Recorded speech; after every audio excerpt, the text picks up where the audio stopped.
it's Rana, and today I have a layout for Mix It Up Monday, and we are using a sketch by Jen from Kay's Mom here on YouTube.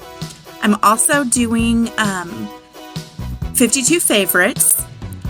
Miranda Weber has started this group, and there is a playlist for lots of people who every Monday are playing along with 52 favorites. So I'm going to tell you about my photos here, and we're supposed to pick a favorite photo for each week. And honestly, these are not the best photos. I will say it's my favorite photo, or one of my favorite photos, only because of the story behind it. I was so absolutely nervous for my grandson as he was pitching this day. He showed up for the game and they told him he was going to pitch. He had never pitched before, other than, in the yard to grandpa or dad, and not even really practice pitching at baseball practice. Just a little bit. They did warm him up, and he pitched, and he had 0 walks. And I was so proud of him, and it's just such a good story that on his very first outing, he did not walk anybody.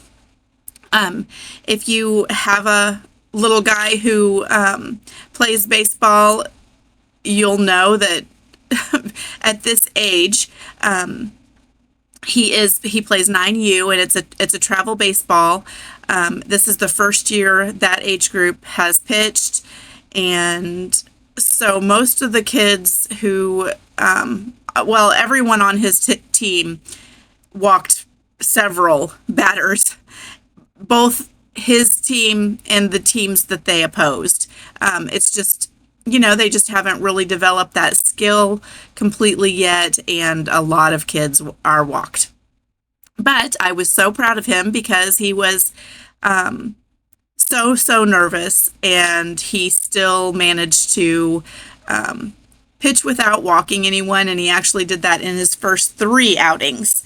So, and he was pretty accurate the whole year, never really walking too many, as he worked on his speed and was really trying to throw a little harder. He did walk a couple here and there, but anyway, so what you're seeing is my mixed media portion of Mixed Media Monday, which is, a little sad here because I didn't do a whole lot. I didn't have room for a stencil or anything like that, or I didn't feel like I did. So I did my blending, and I used the Distress Ink Scorched Timber, and I love how it looked with this paper. This paper, by the way, is Reminisce. It's from Baseball 2 Kit. I showed you the dies that I was using to cut my circles, and actually I think what I showed you was Spellbinder's die that I cut the pictures with, and I think I may have used a different die set for the white just because I wanted a very thin border. And then for the red, I used another one of those Spellbinders ones. So I made my 3 circles just like Jen had in the sketch. She had one a little bit larger. I didn't really want to reprint my pictures, and I had these all printed the same size. And I felt like if I just double matted the one that was going to be on the far left there, it would still look like it was a larger photo, and I was okay with that. So I'm not really sure if in the sketch there were borders around the layout or not, if that was supposed to be included or not. I just did one red stripe up there at the top to balance out, because that's what I used to double mat. And then I'm also going to use that same paper for my title here in a moment. I looked through this, and I left some of this in. This sticker sheet, I really like it, but none of it was going to work on this layout. I finally find one sticker to use, and you'll see that just here in a second after I fiddle around thinking. I just touch everything on the layout while I'm trying to decide what in the world I'm going to do. So this is the one that I am going to use. The sticker had a little bit of green. That's what I'm cutting the edge off for, but from the sticker that was beside it. It's going to end up there in that corner, and that's not a part of the sketch. But as I'm looking at the sketch and trying to decide what I can do, she had some little floral bits on kind of overlapping the first and third photo, and then, you know, just that's where her clusters were, and that was not going to work for mine. It doesn't go with, I didn't have anything that I felt like would work. So I'm going to change things up a little bit, and I'm showing you here how I store my alpha dies. I don't know if that big thing is still available. It's from Tonic. I don't remember where I bought it. I really like it. But I just have some sheets in there, and then I put them on magnet sheets so that I can get to them easily. So I have this little die and little stamp set that you saw there, and I'm going to go ahead and use that for some type of embellishing here. I cut the jersey out of red, and then I stamped this MVP.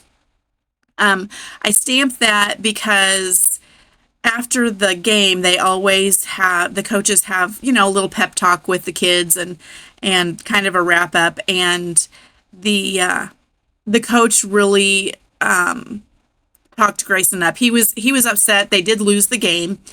He was upset that he didn't do better pitching, and his coach let him know that he didn't walk anyone, which Grandma already knew over there on the sidelines. I was just really excited for him.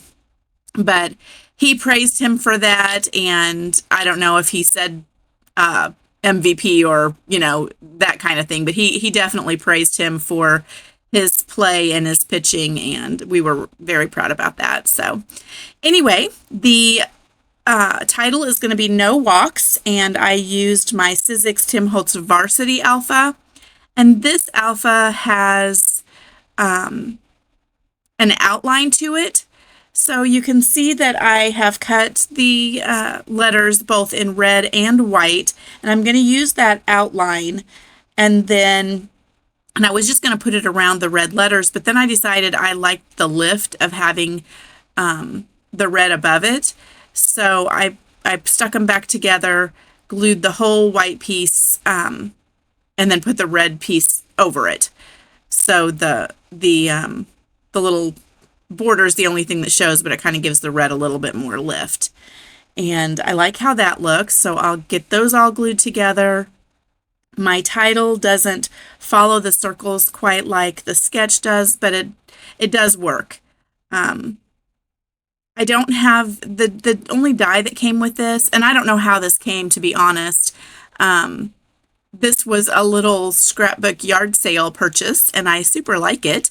I think I'll get a lot of use out of it because the grandkids are very athletic and play everything, so it will work for any sport. So I really like that. And here I have some Scrap and Happy Studio flair. This is a canvas flair. And I have seen MK Gunn and Janet Fritz squish their flair. And normally I don't mind it being a little bit thicker, but for this layout, there was nothing that was going to be popped up very much. I did pop up the photo right there that in the center where he is playing for space. So, and since that one was popped up, I had to put a little bit of foam tape, but I'm just using the very thinnest one, the 1 millimeter. And so I popped that up just a little bit on the edge to make it stable. I went ahead and printed my journaling on the Cricut, which you just type it in, and then I made it fit into a circle and then cut that out. I'm going to go ahead and pop up the jersey, and then I want the jersey popped up so that it will go over that one flare, and that flare, the baseball, I didn't want the whole baseball showing. I don't like how the stitches are, to be perfectly honest. I love all of her flare, but I thought the stitching looked weird on this. It doesn't look like a real baseball. So I'm going to cover part of that up. I love this set. It's kind of grungy and perfect. And then here I actually stuck it in the wrong place. It's like, oh no, I didn't want it both in that exact same, place. So it needed to be down here a little bit farther for my liking. And then my last one there. The squishing it with my little sidekick worked great. I loved it. Most of the time I use a Gemini. It's electric, and that's how I do all of my other die cutting. But for little alphas and things, I will definitely use the sidekick because it's small and it's real easy. So here's my close-ups. There is a playlist for everyone who's playing along with the 52 favorites and with Mix It Up Monday. Thanks a lot for joining me today, and we will see you next time. Bye-bye.